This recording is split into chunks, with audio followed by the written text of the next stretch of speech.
दुलाराय बर' फरायसा आफादनि दैदेननायाव धेमाजि जिल्ला दुलाराय बर' फरायसा आफादा जे मोनसे रेलि हाबाफारि लादों। बे रेलि हाबाफारियानो जाहैबाय दिनै जोंनि बिटिआरनि जि दफाफोर बे 2020 सनाव जि एकर्ड जानानै फैबाय, बे एकर्डनि गेजेरजों माखासे दफाफ्रा दाफुंजायाखै नङा जाफुंदों, किन्तु बेनि गेजेराव माखासे जाय मेजर जि दफाफोर बे दफाफोरा दिनै थालांबाय आरो बेखौ आसाम सरकार आरो भारत सरकारा मावनो गोसो गैयै बेखौ जों नुबाय थादों आरो बेयाव बायदिसिना बाहाना खालामनानै बिथांमोना जोंनि एकर्डनि जि दफाफोरखौ मावफुंनांगौनि थाखाय एसे दोरोदनाय बायदि जों नुबाय थादों। दा बेनिखायनो बिथांमोनखौ जों गोसोखांहोनो थाखाय दिनैनि हाबाफारिनि गेजेरजों जों बिथांमोनखौ डिमान्ड खालामनो नागिरदों जे बे दिनैनि हाबाफारिनि गेजेरजों डिमान्डआ बेनो थागोन जे जोंनो जि गोजां बोथोरनि जि बाजेट पार्लियामेन्ट जिरायगोन, दा बेनि गेजेराव 125 एमेन्डमेन्ट बिलखौ बिथांमोना थाबैनो लाबोथारनांगौ।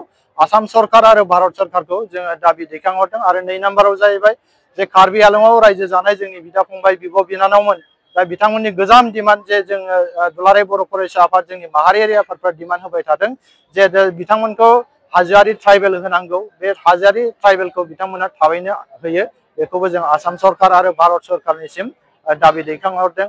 आरो बेनि गेजेराव जोङो 2020-2020 नि गेजेराव जोङो बर' कसारि गावहायारि खुंथायनि मोनसे मोनबोबाय। दा बेनि गामि सोसननाय दानख'नाय दिनैसिमबो जायाखै, बेखौबो आसाम सरकार आरो भारत सरकारा बायदिसिना बाहाना देखायनानै बायदिसिना नाटक देखायनानै जोंनि बर' कसारि गावहायारि खुंथायनि खामानि मावनायखौ जों लासै खालामनाय आरो बेवहाय फैसा बाजेटखौ बारायनानै हरनांगौ, दा बेखौ जोङो खामानि मावनायखौ जों नुवाखै। दा दिनैनि रेलिनि गेजेरजों जों बिथांमोनखौ बेखौनो खावलायगोन जे बर' कसारि गावहायुङारि खुंथायनि जे गामि सोसननाय दानख'नाय बेखौ थाबैनो खालामनांगौ।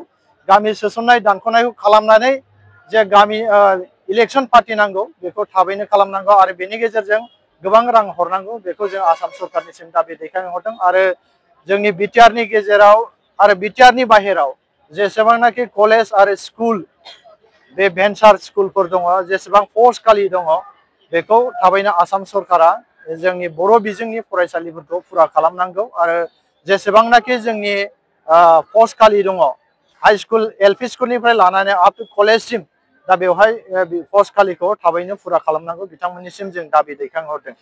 आरो बेनि गुबुन मोनसेया जाहैबाय जे जोंनि एनडिएफबि बिदा फंबायमोनहा दिनैसिमबो दाबो जेलाव दङ आरो दिनैसिमबो बिथांमोननि केस दाबो जोबनानै थाङाखै।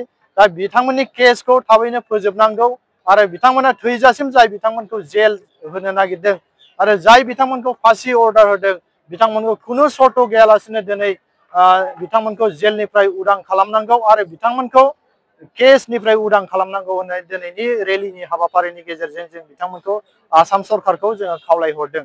आरो जे जोंनि फरेस्ट एक्टनि गेजेरजों जोंनि गामियारि ओनसोलाव जोंनि ट्राइबेल बेल्ट एन्ड ब्लकनि गेजेराव जि हा हु दङ, बै हा हुफोरखौ थाबैनो फाट्टा होनांगौ होननानै जों आसाम सरकार आरो भारत सरकारनिसिम दिनै रेलि हान्जा सुरनायनि गेजेरजों जों दाबि दैखांहरदों।